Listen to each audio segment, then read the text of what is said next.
Okay guys, let's get started with our competition makeup look.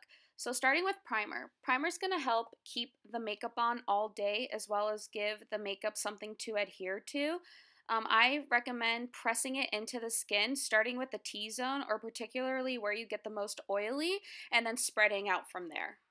Now moving on to foundation, I highly recommend purchasing a beauty sponge, whether that be a beauty blender, a Real Technique sponge, or a Morphe sponge.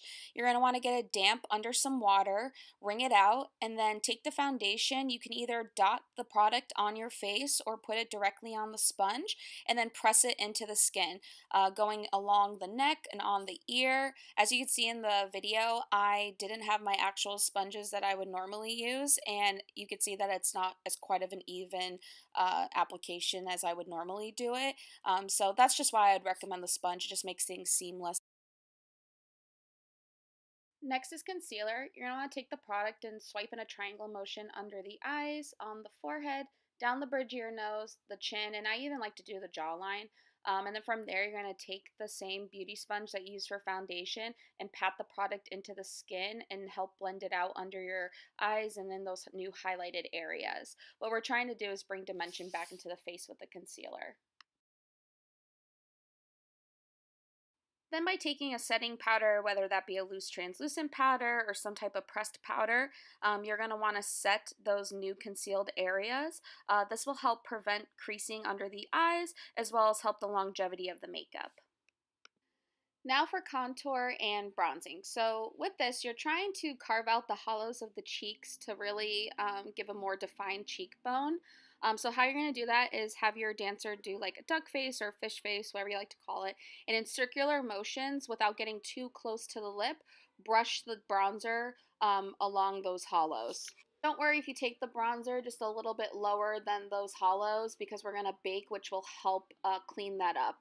And as you can see, I like to take bronzer along the forehead and also on the jawline to help carve that out a little more. From there, I like to take a deeper bronze shade and start building up the color even more. This is a full makeup look. You know, we're on stage, there's tons of lights. As you can see from this video, I thought I even packed it on. I could have even done more. The lights make a huge difference. So that's why when you're on stage to build up the makeup is so important. And that also includes blush. So the blush gets brushed on the apples of the cheeks. And don't be shy. This is not a natural look. We're really going for it. Now for baking, which is a very satisfying step, I have to say. What you're going to do is take a loose setting powder or translucent powder and dip that damp sponge that you use for foundation and concealer into the product and drag the powder below the hollows of the cheek and just above the jaw. Then keep that powder resting on your face until you're at least done with your eye makeup.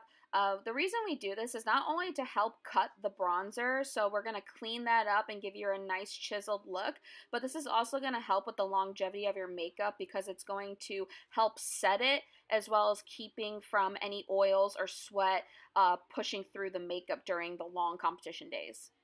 Now for highlighting, which is definitely one of my favorite parts of the look, you're going to take the product and put it at the high points of the cheek, as well as above the brow towards the end, on the bridge of the nose or on the button of the nose, which I'm all for a Rudolph nose, so if you want to go in on that, go for it. And then as well as the cupid's bow and chin. We love a good highlight and it really picks up beautifully on stage.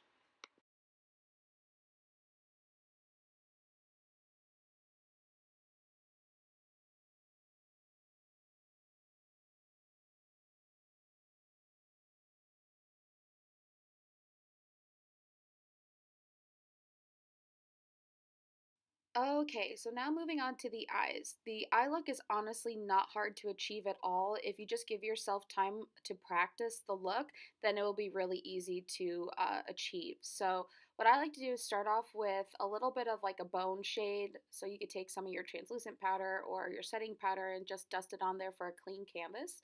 And then going in with a light to medium brown shade. This is what's going to help with our transition. So we're going to put it directly in the crease and blend and blend and blend. So tap your brush in. As you can see, those two colors I blend together, nice medium shade. And I just do windshield wiper motions in the crease. So just keep blending, blending, and this is just to help give a seamless line between your glitter eventually and the brow bone. Then by taking the next tone up, I just dip my brush back in there and continue to make windshield wiper motions. I put just a tiny bit into the outer corner, kind of like a C shape we're making, just to start building up a little bit deeper tones. But other than that, it's just consistent blending, consistent windshield wiper motions.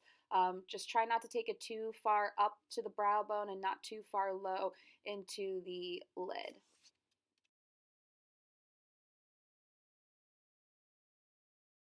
As you can see, I do a ton of blending. I'm just blending, blending, blending. So I know it seems like a time consuming step, but it's totally worth it and it makes a huge difference. We're trying to diffuse any harsh lines and give this entire look a more flawless finish. Now it's time to darken up that outer corner. So what I like to do is dip my brush not into the darkest shade in the palette, so not the black, but maybe like that either that gunmetal color or like that brown gray shade.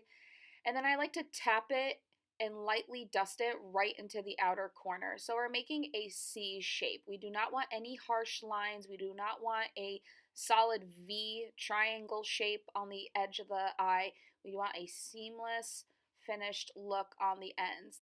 This will give a more gradual transition between the outer corner and the glitter we're going to add on. And just keep tapping the color along the outer corner. Take your time. I would just keep tapping and building it up, trying not to take it too far into the crease, and certainly not into the brow bone and not too far into the lid. Just keeping it directly on the ends. And just keep building it up. Take your time. Now for the glitter, which is obviously the most exciting part, you're going to take the Stila Cosmetics glitter and paint it right onto the eyelid, trying not to get it too far above the crease and only on the lid. And as you can see, I bring that glitter all the way out into the outer V. However, I actually recommend keeping it within the first 3/4 of the eyelid just because eventually we will be deepening out that outer V with some black. So you definitely don't need to take that glitter all the way out. Then after about 30 seconds of waiting, the product should be completely dry and then you are finished with the glitter. Now we're going to deepen up the outer corner. So you're going to take the darkest shade in the palette, which is the black, and you're just going to lightly tap the color on the outside of the eyes. So as you can see, I go back and forth between tapping it on the outer corner and to the shadow. So I go back and forth, adding a little more, adding a little more. And I do not swipe the product on because I'm not trying to brush away the glitter we just applied. I just tap the black onto the outside corner. So as you can see, I'm just lightly tapping, I'm just building up the color, and eventually it'll get to the color that I want to achieve.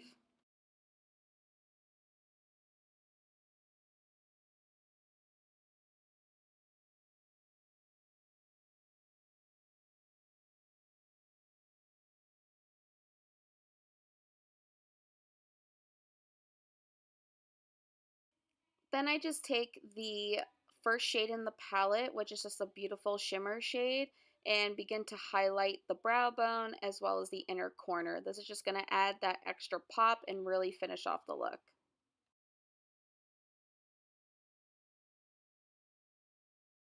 Okay, now to finally brush off this bake. So you're going to take a brush and lightly dust it off.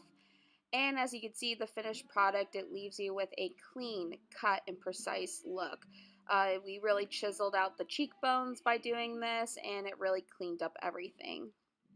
Now to apply false lashes. So my biggest tip for false lashes is to apply the glue onto the lash and let the glue sit there for about 30 seconds to a minute before even putting it on the eye. This will allow the glue to get nice and tacky, and then it will make it very easy to actually put it on the lid. And like I said before, we're not going for a natural look, so please pick up some really full, voluminous lashes. And then since we added those lashes, it sometimes does like tone down the look a little bit. So I like to go back in with that black and just tap on a little more to touch it up and bring back that look altogether. Then I just like to put a little mascara on to blend the natural lashes and the false lashes together, and definitely on the bottom lash as well. I personally go for a waterproof mascara just because if I know I'm going to be performing and sweating, I don't want mascara dripping down my face. Now for the liquid lip, so to help with comfort, I would recommend having them apply a very light layer of chapstick before applying the liquid lip or lip liner. And then taking the lip liner, filling in the entire lip, that will help with any mess ups or anything, and then applying the liquid lip over top. Then once the liquid lipstick has dried, I recommend not eating directly after or drinking out of a bottle of water. Just keep some straws around or anything to help them out. And if ever you need to reapply, I highly recommend just taking the lipstick off altogether and then redoing it as opposed to layering it. It's not like lip gloss, it will get crusty and gross, and you don't want to do that. And if you need any small touch ups, just use the lip liner because that will, and fill it in from there, that will help a lot. And last but not least, we're going to add setting spray. So, setting spray is essentially hairspray for your face. It's going to glue everything together, set everything, and really help with keeping your makeup on all day, especially when you're sweating and performing. All right, that's it. Thank you so much to Hannah Page for being such a great model, and I can't wait to see how these looks turn out. Thanks for watching.